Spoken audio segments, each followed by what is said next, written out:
Halo, hari ini aku nyatakan diri sebagai Duta Australia untuk pembelajaran bahasa Indonesia. Ini belum jadi jabatan resmi, tapi aku bakal kerja keras buat ngehidupin lagi minat belajar bahasa Indonesia di seluruh Australia. Bantuan kalian dalam bentuk apa aja bakal sangat berarti buat aku. Terima kasih dan salam dari Hamid. Inilah seorang pemuda bule yang rela menjadikan dirinya untuk menggait anak-anak muda Australia agar semangat lagi dalam mempelajari bahasa Indonesia. Meski jabatan ini belum resmi, namun dirinya menyatakan siap menyebarkan bahasa Indonesia ke seluruh benua agar bahasa Indonesia lebih dikenal dan disukai. Pemerintah Indonesia telah melakukan berbagai upaya untuk mengenalkan dan mempromosikan bahasa Indonesia di Australia, mengingat pentingnya hubungan bilateral kedua negara. Berikut beberapa langkah yang diambil. Beberapa universitas ternama di Australia, seperti University of Melbourne, Monash University, dan Australian National University, memiliki pusat studi Indonesia yang juga mengajarkan bahasa Indonesia sebagai bagian dari kurikulumnya.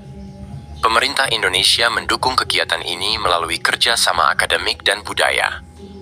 Lewat program kerja sama dengan Kementerian Pendidikan dan Kebudayaan serta Badan Pengembangan dan Pembinaan Bahasa, Indonesia mengirim pengajar bahasa Indonesia untuk penutur asing, BPA, ke sejumlah lembaga pendidikan di Australia. Program BIPA, Bahasa Indonesia bagi Penutur Asing, aktif ditawarkan di Australia melalui lembaga pendidikan formal dan pusat kebudayaan Indonesia. Kelas-kelas ini terbuka bagi pelajar, mahasiswa, maupun masyarakat umum yang tertarik belajar bahasa Indonesia. Kedutaan Besar dan Konsulat Jenderal RI di Australia secara rutin mengadakan kegiatan budaya seperti pertunjukan seni, festival makanan, lomba pidato bahasa Indonesia, dan pelatihan seni tradisional untuk menarik minat terhadap bahasa dan budaya Indonesia. Pemerintah Indonesia menyediakan beasiswa seperti Dharma Siswa untuk warga Australia agar dapat belajar bahasa Indonesia di universitas-universitas Indonesia. Hal ini memperkuat hubungan antar masyarakat dan mendorong minat terhadap bahasa.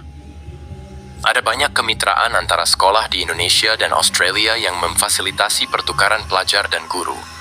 Hal ini membuka peluang pelajar Australia untuk mempelajari bahasa Indonesia secara langsung.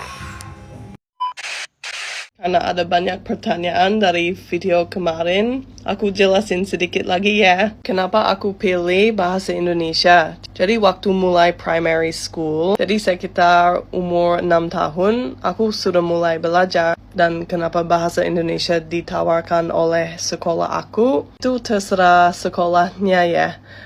Tergantung ketersediaan gurunya, dan sesuai kurikulum nasional. Nah, aku tetap belajar bahasa Indonesia sampai high school grade 9 atau grade 9 ya, sekitar umur 15. Jadi habis grade 9 ada pilihan subjek ya.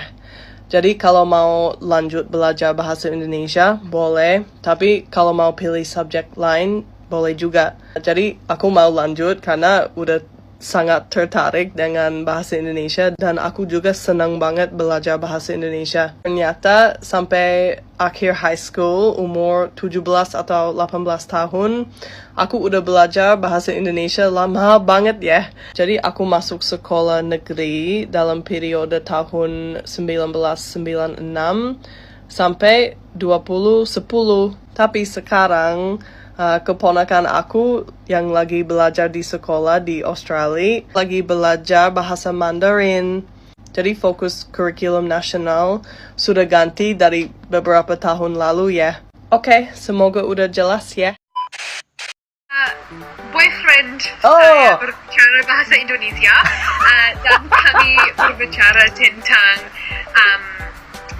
ibu dan bapak saya. Berbicara tentang guru. Menggunakan bahasa Indonesia. Kami berbicara tentang guru seperti kamu sapi. Saya tidak mengerti.